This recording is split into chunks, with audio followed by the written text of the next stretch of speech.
24 years, the rule of the Assad family is long gone in Syria.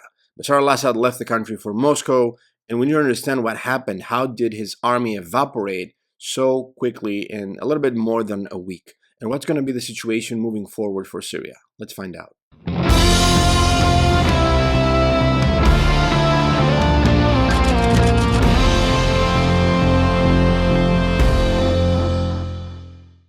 Hello, everybody. My name is Stavros. I'm a professor of international relations and an advocate for democracy, for participatory democracy.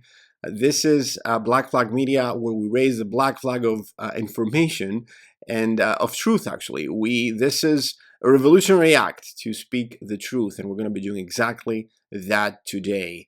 We're going to be trying to understand what is happening in Syria, what happened, who was behind this deposing of Bashar al-Assad, and what's going to happen next? I think this is the million-dollar question now, isn't it? So let us begin by trying to understand who was behind this attack. So it seems that there were many countries supporting this attack by these so-called rebels, these so-called opposition forces, which are basically terrorists, jihadist terrorists. You're seeing legacy media and conventional media in the West that they're calling them that, opposition forces or whatever, but truth be told, they are terrorists. Their leader, a specific individual named Jolani, he used to be a member of ISIS. ISIS, the terrorist organization that used to share videos around of them decapitating people. Yeah, he has been decapitating people, and he now says that he had a change of heart. Western media, the CNN and others, have been trying to whitewash his crimes. He never paid for these crimes. Now he is the legitimate opposition in Syria. This is obviously a joke. It seems pretty obvious that the West is in cahoots, is colluding with the terrorists. So obviously the West is behind these guys. The so-called organization of Hayat Tahrir al-Sham, which overran the Syrian forces, and now they're ruling the land as it stands. So the U.S. is behind these people. They have been arming them. They have been orchestrating this attack. And go a little bit back in the past, these groups like Al-Qaeda or HTS, Hayat Tahrir al-Sham, and ISIS, they were funded by Western intelligence officers, both the Brits and the U.S. They received training inside the Golan Heights by black ops individuals from both of these countries, Israel as well, and also they have been funded by countries in the Gulf, specifically Qatar has been funding them. And after ISIS, the whole project evaporated, then these people were homeless, and they were taken in by Recep Tayyip Erdogan of Turkey. So Turkey is now the orchestrator, the handler of these terrorists. But again, working together with both Israel and the U.S. Let me remind you that Turkey is a NATO member, so yes. So not only these forces, so not only the UK, the U.S., Israel, and Turkey were behind these terrorists inside Syria, but also France and Ukraine. You might ask why. Well, France they have a big problem with Russia. They're considered to be an adversary right now because of the Russians deposing France from the African continent. The French had to leave, and military juntas inside Africa basically exchanged French patronage with Russian patronage through Wagner, the Russian military mercenary force. So yes, France is an adversary of Russia, obviously Ukraine as well. The Ukrainians have already said that we're going to be fighting the Russians and their interests everywhere. They have been doing this in the Sahel, again in Africa, in the countries of Niger, Mali, and Chad, and they have been arming and supporting terrorists, again jihadi terrorists in these countries as well. Also, in addition, the leadership of these countries have been protesting against the Ukrainians for supporting rebels and terrorists. So the Ukrainians have been doing the same thing here as well. They have been in Idlib. Idlib was the so-called governorate, the region that was controlled by the terrorists of Turkey up until 2 weeks ago. So that was their base of operations. The Ukrainians were there. They were giving drones to these terrorists. They have been arming them. They have been creating a specific form of drones that these terrorists use, the Sahin drone, the so-called Sahin drone. Also, the Ukrainians fought alongside with these jihadist terrorists, the so-called White Wolves, elite unit of the Ukrainian special forces was there fighting alongside. So we had, we have people from Ukraine arming and instructing, training, and fighting alongside with these terrorist groups. The Turks also supported them. So we had funding from Qatar. The Qataris gave billions of dollars from 2020 to train and arm these terrorists, and they had the opportunity to buy the best weapons from off the shelf from Turkey. They also they got weapons and arms that were siphoned by the Ukrainians. It was U.S. weapons mainly, but the Ukrainians actually did this job for the U.S. by arming these jihadists. So also the Turkey, who was the main handler of these terrorists, they had the opportunity for more than 4 years now to recruit from among the 1.5 million of internally displaced people in Idlib. They managed to recruit the more hardcore, the more radical, the more crazy jihadist people to create these terrorist groups. So they amassed a force more than 100,000 strong. They had the best of the weaponry possible. Also, they had the support of Israel. It's no accident or mistake that the same day that there was a ceasefire between Lebanon and Israel, the Prime Minister of Israel basically dictated that the next target will be Bashar al-Assad. He threatened Bashar al-Assad, you're not safe anymore, and that was, in a sense, this is no coincidence. Obviously, this was orchestrated, coordinated, and then the jihadists, the terrorists of Turkey, attacked to push forward the agenda of the Zionists. And this is actually something that the Iranians and others have been saying, that Erdogan basically is promoting the agenda of the Zionists by doing what he did in Syria. So he's the ultimate traitor of the Palestinians because he supports right now the Zionist regime of Netanyahu by through these proxies, these terrorist groups. So the Israelis have been bombarding Syria since 2008. And they have been doing so more frequently in the past year. So they have been degrading the defenses of the regime all of these months before this attack. So at the same time, we are seeing the Americans targeting the Syrian regime through sanctions. They have been weakening the country. They have been stealing the country's resources by stealing the oil in the country. The U.S. stole the resource and the grain and the oil of the country. So the regime was poor. It was targeted by financial sanctions by the West, meaning Europe and the US. It was targeted by military strikes by the Israelis, and then they saw this attack by the terrorists of Turkey. Mind you, Syria has had a conscript army. The country was so poor that the generals were getting paid $40 a week, while the terrorists of Turkey, through Qatar, they were paid almost $2,000 per month. So $40 per month for the general in the Syrian army. So you can see like the discrepancies here. So most of these people, they were supported by both the Russians and the Iranians all these years. Bashar al-Assad was saved by the intervention of Russia in 2015 and the Iranians.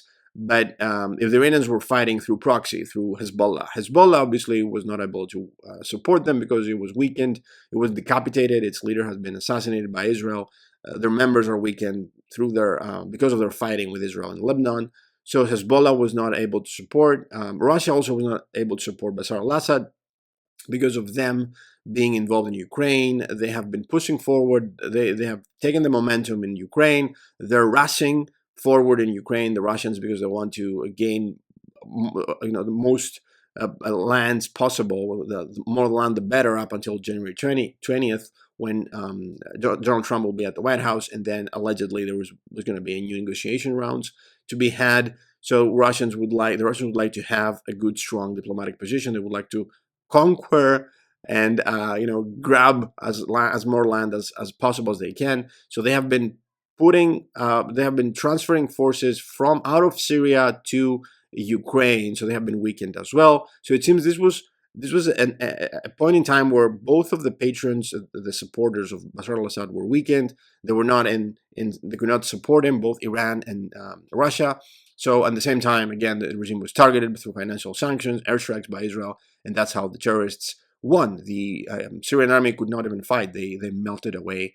Some of them, 2,000 or more, they fled to Iraq. Also, the Iranians tried to make a last-ditch effort to support Damascus. They tried to send 2 private jets with weapons to Damascus, but the Israelis, they noticed that. They realized that these are 2 private jets packed with weapons, and they said to the Iranians, "Don't you dare send these airplanes. If they cross over the Syrian airspace, we will shoot them down." And then the Iranians, obviously, um, they had to pull them back. So they did try. Nothing could have happened though in this instance, because again, we saw the alliance between Turkey, the U.S., Israel, and other NATO countries. So it was impossible for the support, for the backers of Bashar al-Assad to help him, to bail him out this time around. So yes, it seems right now that the situation has been crystallized in the sense that these terrorists have been gathering more lands inside Syria. At the same time, there's still fighting going on with the Turks. Obviously, they use this opportunity to create to open up another front with the Kurds. This is the major problem for the Turks. They have been training and arming terrorists to fight against the Kurdish people in Rojava, which is the northern eastern part of Syria.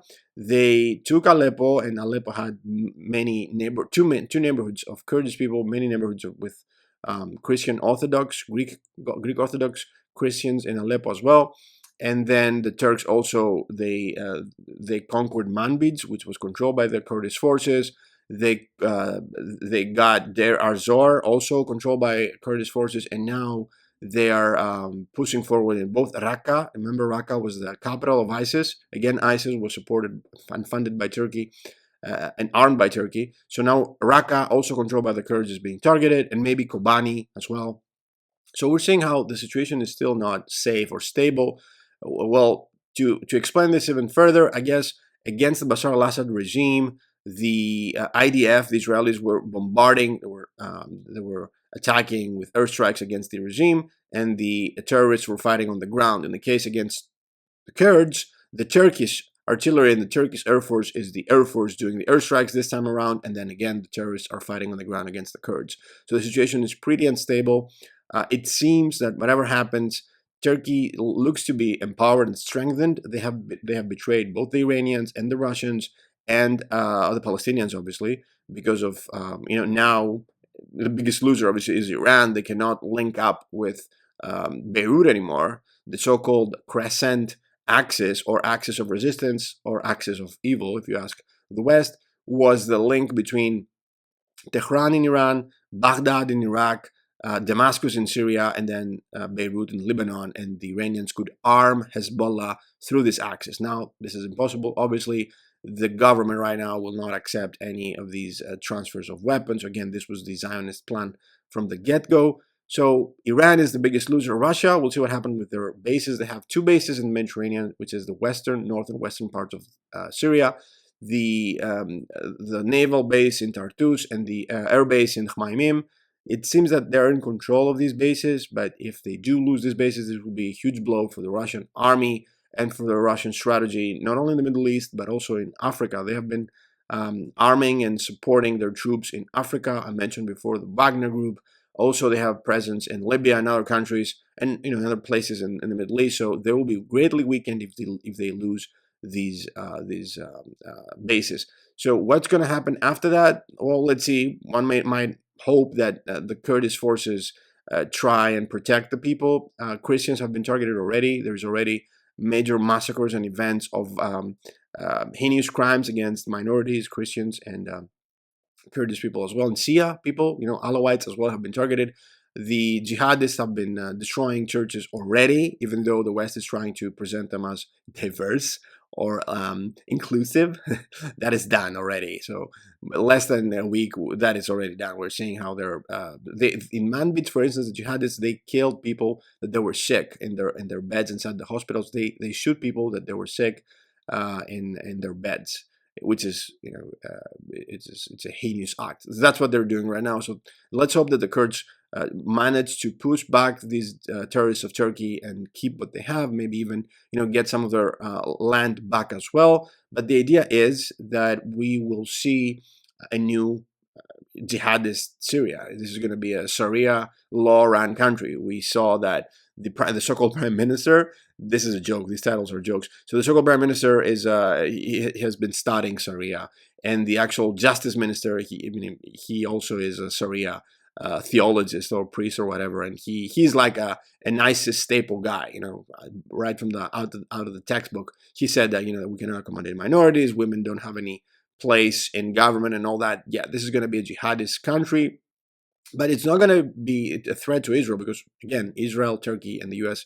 created this country. These guys are the stooges of the West. That's why their leader, Jelani, he gave an interview not to an Arab network. He gave an interview to CNN, to pay his respects, I guess. And President Biden also said that this guy is telling what he should be. He's saying all the good things or all the right things. So it seems that yes, this is going to be a safe place for the Israelis.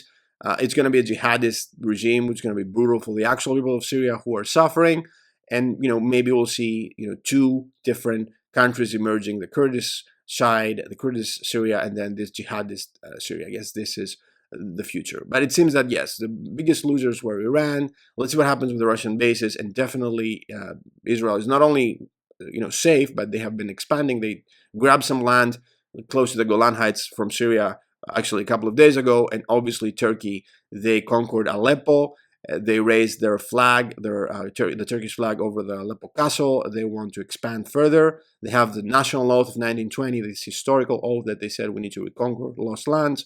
Aleppo was one of them. Mosul is one of them. Kirkuk is one of them. Thessaloniki in Greece is one of them. Thrace, the Aegean Islands, Cyprus. It's not ending. So we'll see. We see these imperialistic powers become strengthened. So let's see how things develop in the future. But these are the countries to keep an eye on. Thank you, guys. This is it for today. If you did like this video, like and subscribe because more of these kind of videos will be coming. Thank you. Keep raising the black, and I'll see you on the next one.